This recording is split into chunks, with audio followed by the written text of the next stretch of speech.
Now, therefore,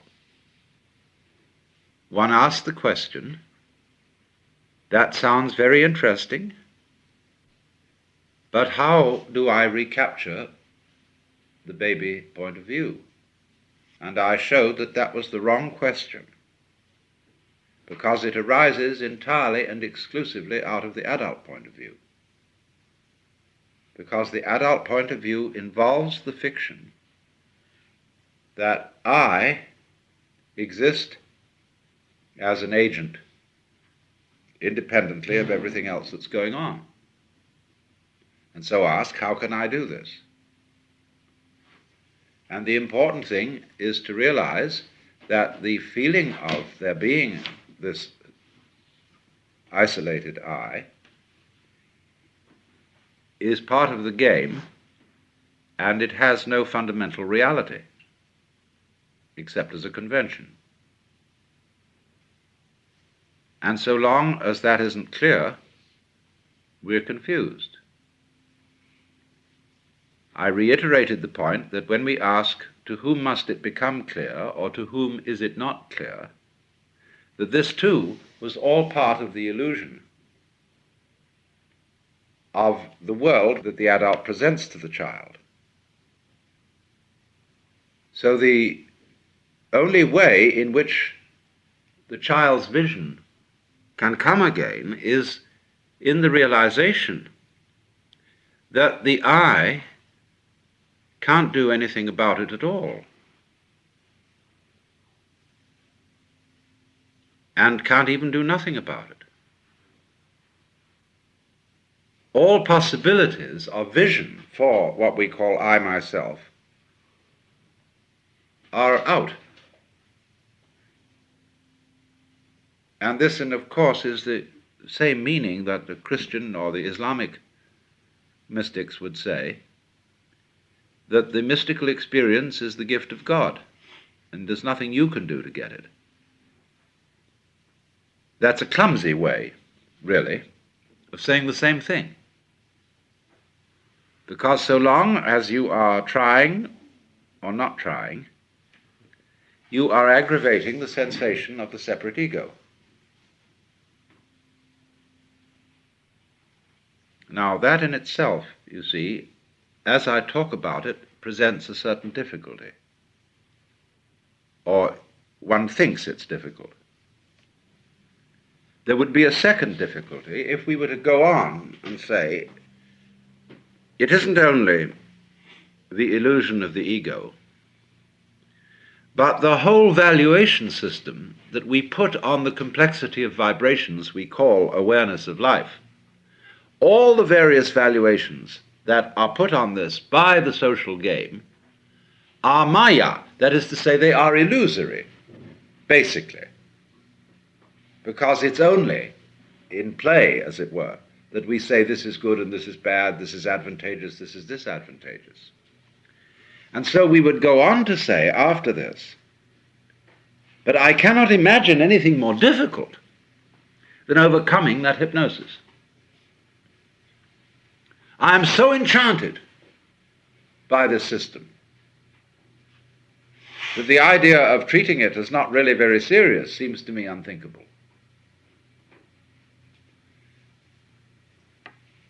Of course, you have to think that. It's like a hypnotist working on somebody and saying, you are not going to remember any of this conversation after you come to. And so he's put the suggestion into you that you forget the whole thing. So in the same way, the suggestion has been put into all of us that these rules that we have learned are sacrosanct. And that they don't say, you will not be able to think otherwise. They say they are true. They are the truth. You see? And that is the same function as the hypnotic suggestion put into us ever since we were receptive children.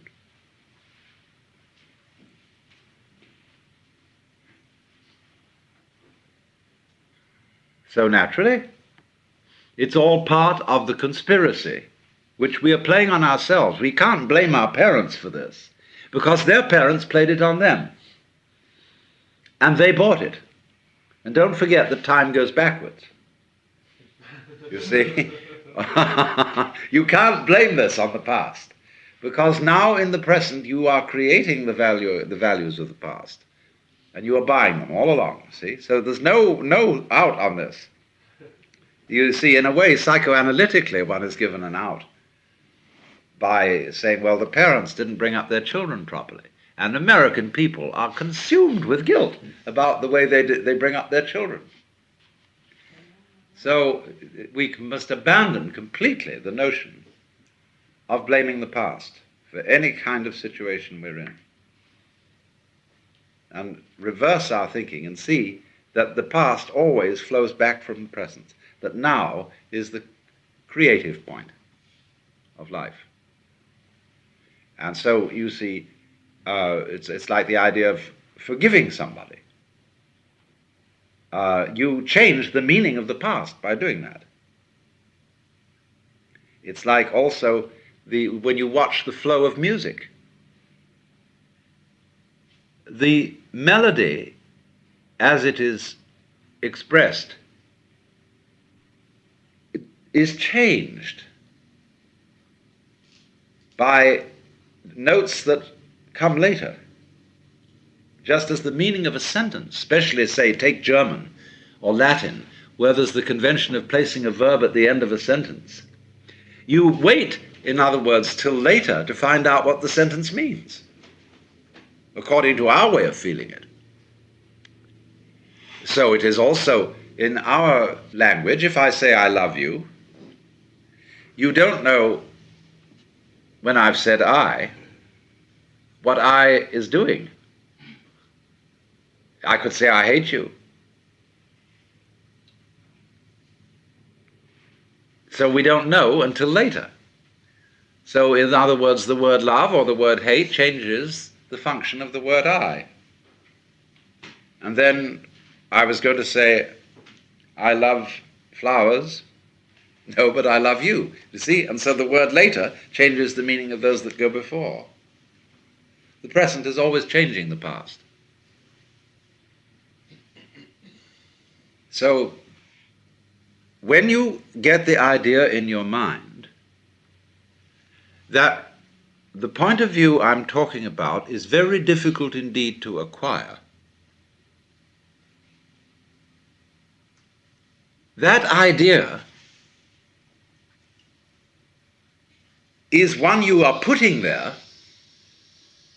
to stop yourself seeing the other point of view.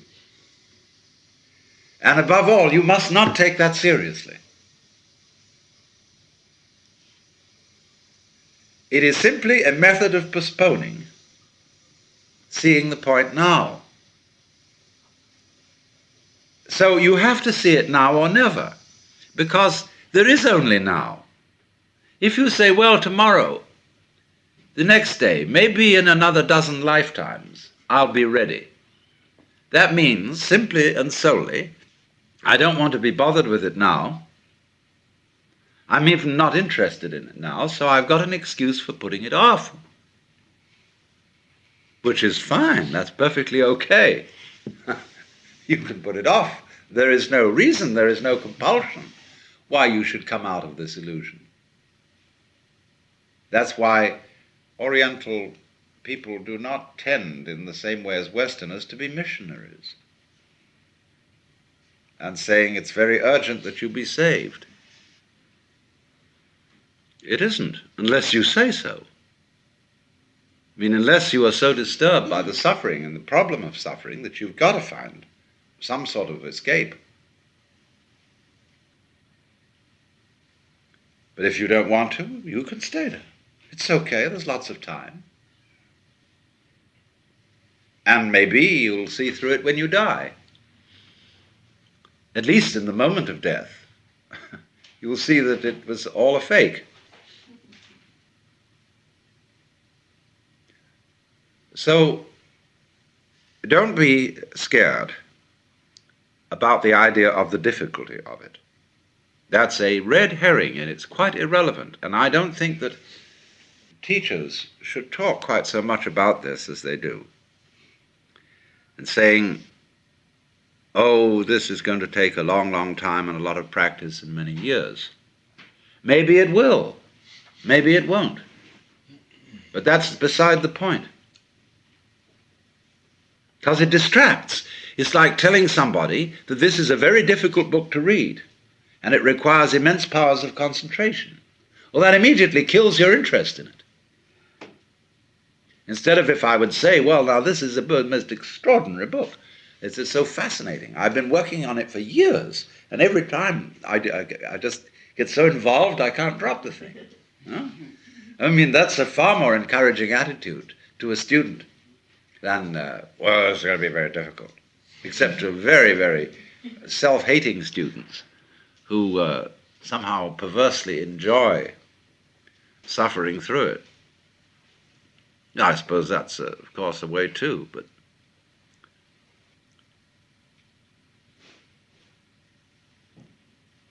all right, now, therefore, one asks the